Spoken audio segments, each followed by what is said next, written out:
गीता के युद्ध क्षेत्र में खड़ा अर्जुन अचानक कमजोर हो जाता है।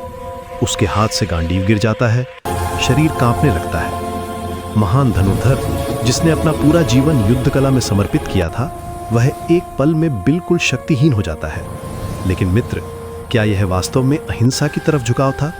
आज हम इस गहरे दर्शन को समझेंगे। श्लोक 25 और 26 में कृष्ण कहते हैं, भीष्म, द्रोण और सभी राजाओं के सामने खड़े होकर अर्जुन को अपने सभी गुरु वंशज दिखाई देते हैं। वहां उसे अपने पिता, दादा, आचार्य, मामा, भाई, पुत्र, पौत्र और मित्र सभी दिखाई देते हैं। यहीं से अर्जुन की समस्या शुरू होती है। यह केवल एक युद्ध नहीं था, यह परिवार के बीच का संघर्ष था। लेकिन यह समझना जरूरी है कि अर्जुन का यह कमजोर होना किसी अचानक आई अहिंसा की भावना से नहीं था। सोचिए, अर्जुन तो जन्म से योद्धा था, बचपन से ही उसकी तलवार उसके हाथ में थी। द्रोणाचार्य जैसे गुरु से शिक्षा पाई थी। उसकी पूरी शिक्षा, उसका पूरा जीवन युद्ध के लिए तैयार किया गया था। वह तो क्षत्रिय था, योद्धा था।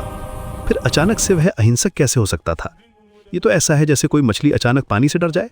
दरअसल अर्जुन की समस्या ममत्व थी। ममत्व यानी मेरा का भाव। जब उसने देखा कि सामने उसके अपने लोग खड़े हैं, तो उसका मन ममत्व से भर गया। यह ममत्व ही उसकी कमजोरी का कारण बना।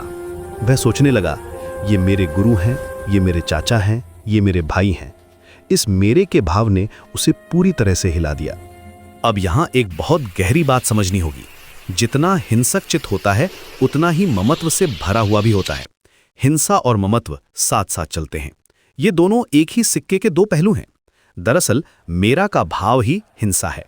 ये बात पहली बार में अजीब लग सकती है, लेकिन इसे गहराई से समझना जरूरी है। ये कैसे? जब हम कहते हैं ये मेरा है, तो हम एक सीमा खींच देते हैं। मेरा और तेरा, अपना और पराया, ये सीमा ही संघर्ष की जड़ है। समस्त हिंसा अपने और पराये के बीच खींची गई इसी सीमा से पैदा होती है। जब तक ये विभाजन है, तब तक टकराव अनिवार्य है। ये एक प्राकृतिक नियम है। देखिए, दुनिया में सारे युद्ध, सारी लड़ाइयां इसी मेरा के कारण होती हैं। मेरा देश, मेरा धर्म, मेरी जाति, मेरा परिवार, ये सब ममत्व के ही रूप हैं। और जहां ममत्व है, वहां संघर्ष निश्चित है। जब अर्जुन ने सामने अपने प्रियजनों को देखा, तो उसका ममत्व जाग गया।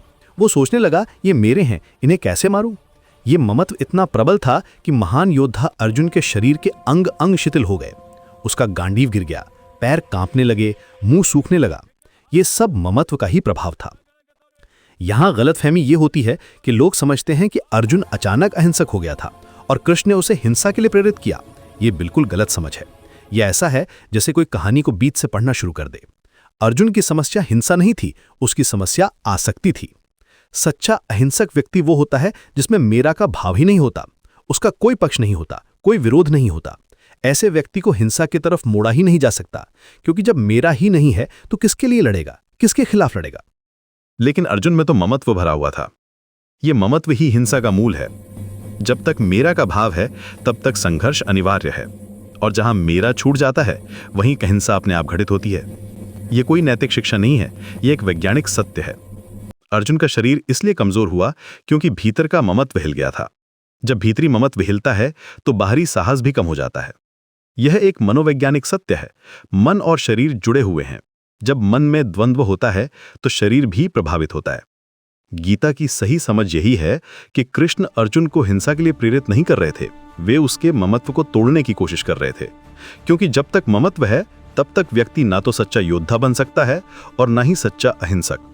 ममत्व दोनों में बाधा बनता है। यह समझना बहुत जरूरी है कि अर्जुन की कमजोरी किसी नैतिक दुविधा से नहीं आई थी, यह उसके भीतर के ममत्व से आई थी। और यही ममत्व सभी हिंसा की जड़ है। जब हम इस सत्य को समझ लेते हैं, तब गीता का असली संदेश स्पष्ट हो जाता है। जब हम मेरा कहते हैं, तो हम दूसरे को पराया बना देते हैं। यह विभाजन ही संघर्ष का कारण बनता है। इसलिए सच्ची अहिंसा तभी संभव है जब ममत्व का त्याग हो जाए। ये कोई दर्शन नहीं, ये जीवन का व्यावहारिक सत्य है। गीता का यह संदेश आज भी उतना ही प्रासंगिक है। हमारे जीवन में भी जो संघर्ष हैं, वे सभी ममत्व से ही पैदा होते हैं।